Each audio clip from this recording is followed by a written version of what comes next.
The envelope was heavy, the kind made to impress. Gold embossed with a wax seal as if a royal decree had been issued. I almost laughed. Of course, Lawton's engagement dinner would be announced like a coronation. I held it for a few seconds before opening it. Part of me already knew what it would say.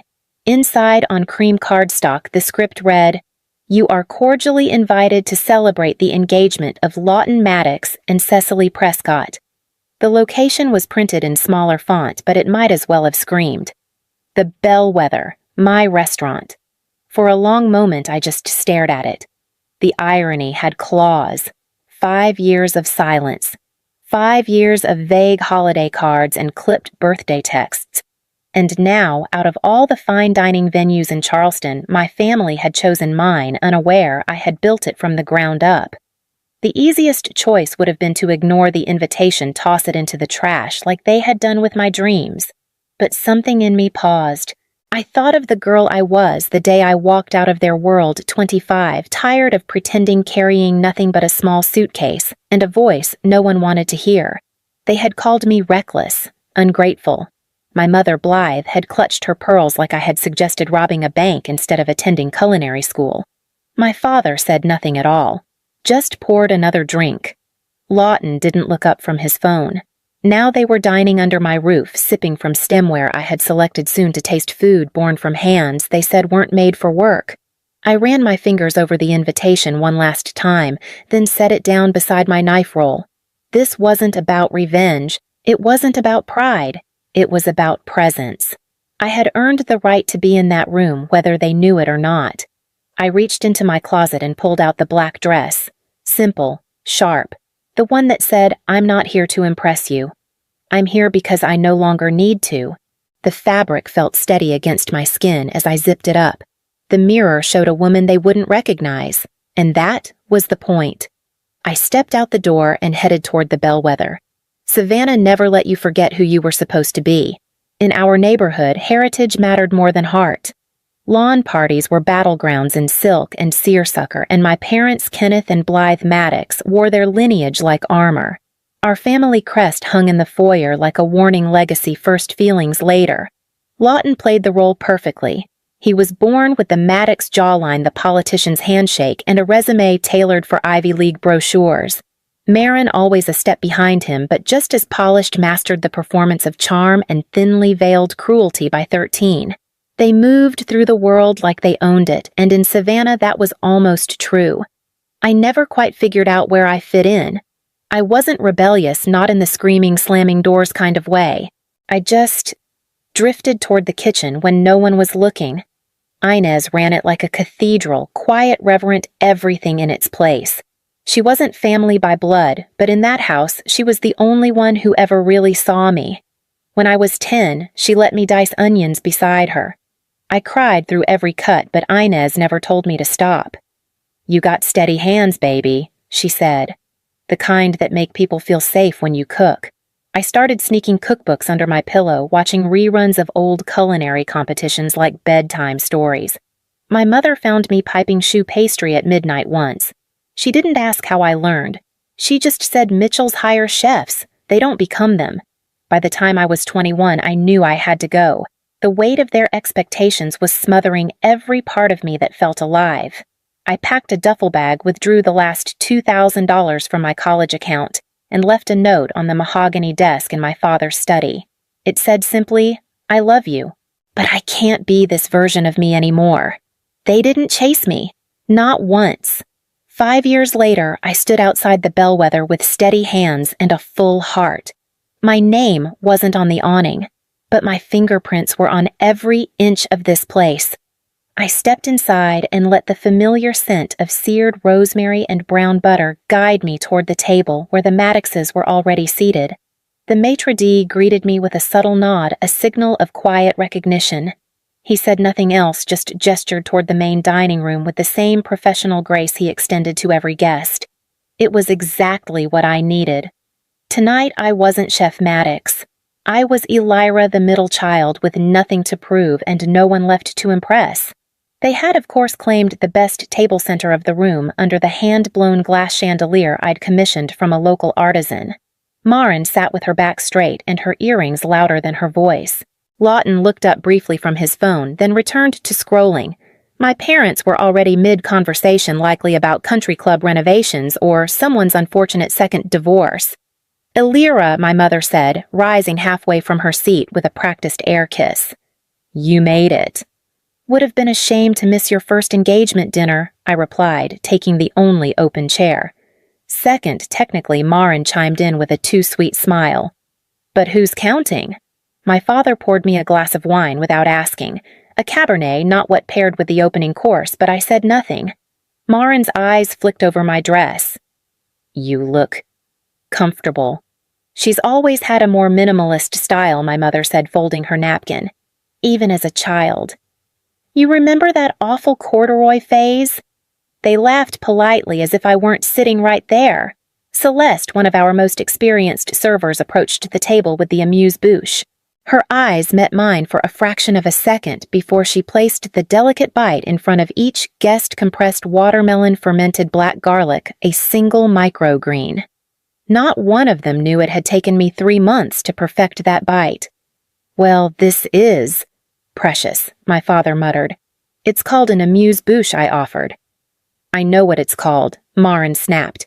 "I just didn't expect something so conceptual. You know, Elira, you've always had that artsy streak. Never quite practical. And still unmarried," my mother added lightly, as if it were an observation rather than a verdict. Lawton stayed quiet, but his fiancée Cecily gave me a small smile.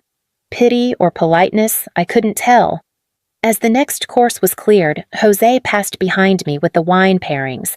He didn't say a word, but the way he lifted the bottle, our reserve Chardonnay, was his own quiet salute. I kept my eyes on the table hands, steady on the linen, while they picked apart my life bite by bite without ever tasting the truth. I used to come home so exhausted my arms would shake, unlocking the door. Back then, home was a basement room in a crumbling shotgun house I shared with 3 other women and more roaches than people. The walls sweated in summer, froze in winter, and the stove clicked ominously even when it was off. But it had a lock and a window that caught the morning light. I called that luxury. In those first years, I worked anywhere that would take me. A prep cook at a bistro from 5 to noon. A line cook in Midtown from 1 to 10. Weekends at a bakery where I burned the same patch of my wrist so many times the skin stopped scarring. I kept notebooks in my apron pocket, filling them with sauce ratios, spice combinations, things I overheard chefs mutter under their breath but never explained. Chef Yvette Léon changed everything. She hired me as a kitchen assistant at one of her pop-up tastings in New Orleans. I thought she'd forget me. Instead, she sent for me 3 weeks later. "Your knife work is sloppy," she said by way of welcome. "But your instincts, I'd like to see if they can be sharpened." I worked for her for nearly 2 years. She taught me discipline without cruelty, elegance without ego. "We don't chase applause," she'd say.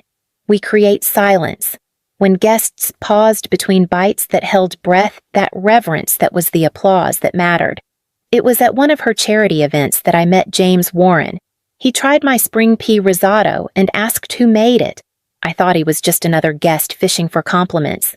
Turned out he was a venture capitalist with a soft spot for food that made him feel something. "You ever think of running your own place?" he asked. "Every day." He smiled. "Then stop waiting for permission." 6 months later, the Bellwether opened its doors in Charleston's historic quarter. The space had been a failed jazz bar before I gutted it. I chose the tiles, the linen weight, the curve of every chair, and I kept my name off every article, every profile. Not out of shame, but because I wanted the food to speak first. Now I watched Maren prod at the next course hand-rolled pasta with pancetta and mint, and sigh dramatically. "This is it?" she asked, poking it like it had wronged her. My father squinted at the wine list. "Not a vintage I recognize," he murmured, as if disapproval lent him authority. I said nothing. Not yet. My silence wasn't weakness anymore. It was observation. Let them reveal themselves, I thought, before I show them what I've become. Maren's voice cut back in as she reached for her glass, already bored. "Honestly, Elira, I don't know how you eat at places like this on a cook's salary. The third course had just been cleared when Marin leaned forward, chin resting delicately on the back of her manicured hand, and said it. "Be honest, Elira, can you even afford this place?" It landed softly like so many of her cuts did, but the sting was immediate. I glanced across the table. My mother pretended to adjust her napkin. My father sipped his wine like it was none of his concern. Lawton said nothing. Cecily looked vaguely horrified, which meant she still had some softness left in her. "I manage," I said evenly. Bradley smirked. "So what's the secret, living off credit cards? Or are you dating someone with deep pockets?" I stared at him, then took a slow sip of water. "I'm not dating anyone." He raised an eyebrow. "Then how exactly do you swing a meal like this? It's not exactly Olive Garden." The air thickened. Even Celeste paused as she passed, catching just enough to stiffen before moving on.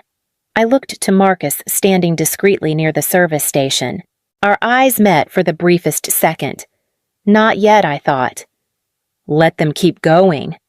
"I mean, it's fine," Marin added, lifting her wine glass. "We can split your portion if that makes things easier. It wouldn't be the first time we've had to rescue you." Rescue me. That was rich. From What a Life I Actually Wanted, Bradley pulled out his wallet as Marcus approached with the black leather folder. "Please," he said with a self-satisfied smile. "Let me get this one. Consider it my gift to the family." My father did the expected performance hands, half raised a forced, "No, I couldn't possibly," as he leaned back in his chair. Bradley opened the check and paused. I watched the color in his face shift from smug to confused. "Wait, this can't be right," he muttered. "What is it?" Lawton asked. "There's only wine on this bill. No food." "That's got to be an error." Marcus stepped forward, calm and precise. "Is there a problem, sir?" "Yes," Bradley said, tapping the paper. "You didn't charge us for the meal." Marcus looked to me. I gave a quiet nod. "There's no error," he said, turning back to Bradley. "The food portion was taken care of by Chef Maddox. For a moment, it didn't register. Then, my father blinked. Chef Maddox. Marcus smiled faintly and turned to me. "Your usual table is prepared for your investor meeting, Chef. Would you like me to escort them when you're ready?" Silence spread over the table like smoke. I set down my glass and looked around at them, all of them finally meeting their eyes. "Yes," I said calmly. "Please close out the beverage tab. The rest is on the house." No one spoke. Not right away. Marin stared at me as if I'd just switched languages mid-sentence. Lawton looked between Marcus and me like he'd missed an important cue. My father sat frozen wine glass halfway to his mouth, and my mother's hand went instinctively to her necklace fingers, gripping the pearls she wore like a lifeline. "You own this place?" she asked, voice tight. "Yes," I said simply. "I'm the executive chef and sole proprietor of the Bellwether." "But it's been featured in Bon Appetit," my father said slowly. "And the Times." I nodded. "Last year. 4 stars. "You work here?" Lawton clarified as if that somehow softened the blow. "I built it. They didn't know what to do with that." My mother blinked fast, pulling her expression into something that vaguely resembled pride. "Well," she said, "if you'd told us earlier, we could have celebrated this. We always believed you had potential." I smiled without warmth. "No. You believed in control. You believed in image. You believed in what made sense to you. But you didn't believe in me, not when I needed it." Cecily had the grace to lower her eyes. Lawton shifted uncomfortably. "I left because I couldn't keep shrinking into a version of myself that fit your world," I continued. "And I stayed quiet because I needed to see what kind of people you really were when I wasn't performing for you." Marin scoffed. "So this was some kind of test A-trap to humiliate us." "No," I said. "It was a mirror." Her face flushed. "That's manipulative." I looked at her not with anger, but with something closer to pity. "I needed to know how you'd treat me if you thought I had nothing. And now I do." A memory flashed Chef Yvette pressing a sticky note into my palm with the name of her butcher. The good ones don't just teach you how to cut, they teach you when to walk away. Another James Warren shaking my hand outside a converted jazz bar, his voice low. Make it yours. Every inch. And the first article, a photo of my hand holding a plated fig tart. No face, just the caption, "A new voice in Southern cuisine doesn't speak. She listens with flavor." There were dozens more. My first mentorship program for young chefs. The cookbook I was nearly done writing. The early sketches of a second location I hadn't told anyone about yet. All of it mine. "But why keep it from us?" my mother asked again, her voice slipping into that soft, sweet Southern tone she used in interviews and family crises. "We're your family," I exhaled. "You're right. You are. And if you'd shown me an ounce of respect when you thought I was struggling this night would have looked very different." Marcus returned quietly, setting a small note in front of me, a reminder that the investors had arrived early. I folded it once, then stood from my chair. "Excuse me, I have a business to run." They didn't leave all at once. The table lingered in awkward silence until someone, my mother, I think, reached for her clutch and said too brightly, "Well, this has been quite a surprise." Lawton stood and cleared his throat. "Elira," he said quietly, "for what it's worth, this place. It's incredible. I'm sorry I didn't say that sooner." His voice didn't waver, and for the first time all night he looked at me without calculation. "Thank you," I said. And I meant it. My mother stepped forward, next her tone shifting into performance again. "We should do brunch, something casual, just to the family. Catch up properly now that everything's out in the open." I raised an eyebrow. "Brunch at the club," maybe she offered. "Or wherever you prefer, of course." Cecily gave me a soft smile. "I'd like that, honestly." Then Bradley cleared his throat, clearly eager to reclaim some kind of authority. "Look, I may have come off a little strong earlier," he began. "But this place, what you've built, it's the real deal. And if you ever consider expansion, I know people. We could talk capital franchising models. This restaurant," I interrupted, "is not your social ladder." He blinked. My mother pressed her lips together. No one argued. I let the silence stretch just long enough to sink in before adding, "But I'd be happy to host the rehearsal dinner. As my gift." Marin, who had said nothing since the reveal, looked up with surprise. "You'd do that?" "You're still my sister," I said. "And this place means something to me. If I offer it, it's on my terms, not because I'm trying to win anyone over." She gave a small nod. "Thank you." The staff had already begun to reset the dining room as they filed out their good nights, polite, but hurried. As the door closed behind the last of them, I slipped into the back office and pulled out my journal, the one I'd been using for my cookbook draft. Food has always been the only language I trusted I wrote, not for approval, but for clarity, for truth, for home when home wasn't safe. The pen moved more easily now. The words didn't ache like they used to. They tasted clean. They felt mine. I closed the notebook just as Miranda knocked gently on the door. 2 weeks later, I met them for brunch. Not at the club, not at some polished bistro with white tablecloths and bottomless mimosas, but at Alma's, a chef-owned spot tucked between a laundromat and a tattoo parlor where the coffee was strong and the biscuits could make you cry. We sat on mismatched chairs around a table that wobbled slightly, sunlight slanting through chipped blinds. My mother wrinkled her nose at first, but then she took a bite of the sweet potato hash and didn't say another word. Lawton asked about my cookbook. Cecily asked to pre-order. Marin, surprisingly, just listened. It wasn't perfect, but it was quieter, easier. They weren't trying to fix me, and I wasn't performing. For the first time in years, it felt less like a test. That afternoon, I returned to the Bellwether and met with the mentorship group. 8 young chefs in training, wide-eyed and stubborn, reminded me of myself before the bruises and burns. We filleted, fish-tasted sauces, discussed salt the way others discussed poetry. Zoe, one of the youngest, nailed a hollandaise on her first try. When I told her that, her face lit up like someone had handed her the keys to her future. Maybe in a way I had. Later that night, I found a text from Marin. Need advice. No BS. What would you do if the caterer for your bridal shower backed out the night before I smiled and typed back, "Call your sister. She knows someone." Then I opened my notebook to the final page of the manuscript. The last line had been eluding me for weeks, but now it came without force. These aren't just recipes. They are proof you can feed yourself with dignity when the world starves you of it. I closed the journal, walked through the restaurant one last time, and turned off the lights. The room settled into stillness behind me, full of everything I'd built on my own terms in my own time. And for the first time in a long while, I walked home with nothing left to prove.